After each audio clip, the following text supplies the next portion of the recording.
Жили на свете грустные мама и папа. Почему грустные? Потому что у них не было детей. У мамы в волосах уже появились серебряные нити, а у папы в глазах грустинка, а ребенок все не рождался. Больше всего на свете они мечтали иметь мальчика, чтобы дарить ему любовь и игрушки, но ничего не получалось, поэтому им всегда было грустно-грустно, хотя виду они не подавали. Мама всегда плакала, когда резала лук. У меня слезы из-за лука. А папа плакал, когда шел на работу. Как-то раз он купил на базаре целый килограмм лука. Луковицы были большие и красивые. Мама решила сварить ужин и по обыкновению стала плакать, когда начала резать лук. Ой, Мама выронила нож и стала смотреть по сторонам. В доме кроме нее никого не было. Показалось, решила мама и снова взяла в руки нож. не надо, не режь меня. Кто это? Это я, лук, я живой. Оказалось, это говорит самая большая луковица. У нее появились глаза и ротик. На мне кто-то уронил слезинку, и я стал живой. Мама обрадовалась. Я не буду тебя резать. Будешь жить с нами? Буду. Обрадовался Лука Лукичок. Так мама с папой назвали говорящую головку лука. Но скоро у Луки Лукичка стали появляться ручки и ножки, затем животик и шейка. Стало понятно, что он мальчик. Ты будешь нашим сыночком. Счастье поселилось в доме.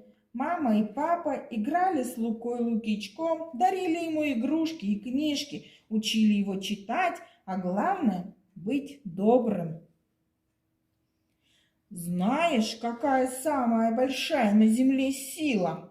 Сосед дядя Толя. Почему ты так решил? Дядя Толя построил огромный дом. Из-за этого у нас на дворе не стало солнца. Дядя Толя расширил свой участок, и из-за этого у нас нет дороги. Он богатый и сильный, никто с ним не справится. Хотя мама жаловалась дядям начальникам. Нет, Лукичок, ты не прав. Сила не в богатстве, а в доброте. Ты в этом когда-нибудь сам убедишься. Но Лука Лукичок не сильно поверил. Соседские дети, Паша и Маша, дразнили его луковым уродцем и не играли с ним. А важный дядя Толя даже не здоровался с мамой и папой.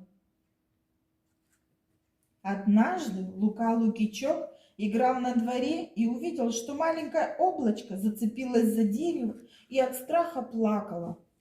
Ой, скоро я совсем растаю. Не бойся, я тебя освобожу. Сейчас, только на забор залезу. Он залез на забор и освободил облачко. Оно поднялось на небо, там впитало влагу и стало большим. Спасибо, Лука Лукичок. Ты добрый мальчик. Да не за что. Как-то раз Лука Лукичок принес с улицы бездомного щенка. Я сам буду за ним ухаживать. Пообещал он родителям. Мама и папа не возражали, они были добрые, и им тоже стало жалко щенка. А однажды у соседей случился пожар. Помогите! Папа с Лукой Лукичком побежали за лестницей, а мама бросилась к другим соседям за помощью. Дядя Толя отказался спускаться по лестнице. В огне мои дети, я не могу их найти. Мой щенок их найдет.